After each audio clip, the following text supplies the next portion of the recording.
તો જરા બી ના આવવું જોઈએ યુકેમાં. તો ઘણા બધા લોકોનો ક્વેશ્ચન હતો કે 2027માં મારો સ્ટુડન્ટ વિઝા યુકે આવવું જોઈએ કે ના આવવું જોઈએ. જો તમે બેચલર કરવા માટે આવવાનું વિચારો છો તો જરા બી ના આવવું જોઈએ યુકેમાં. અને જો માસ્ટર્સ માટે તમે વિચારો છો તો તમે યુકે આવી શકો છો.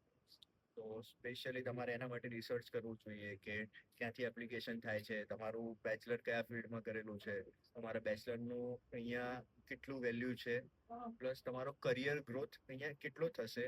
ઇન્ટરનેશનલ એક્સપોઝર તમને મળશે પણ કઈ રીતે, કઈ યુનિવર્સિટીમાં વધારે મળશે, ક્યાં તમારું ડેવલપમેન્ટ વધારે થશે અને ક્યાંથી તમારે પ્રોસેસ સ્ટાર્ટ કરવી જોઈએ. તો આ બધું રિસર્ચ કર્યા પછી પ્રોપરલી ફાઇનાન્સ અને ડોક્યુમેન્ટ જોયા પછી તમારે યુકે માસ્ટર્સ માટે એપ્લાય કરવું જોઈએ.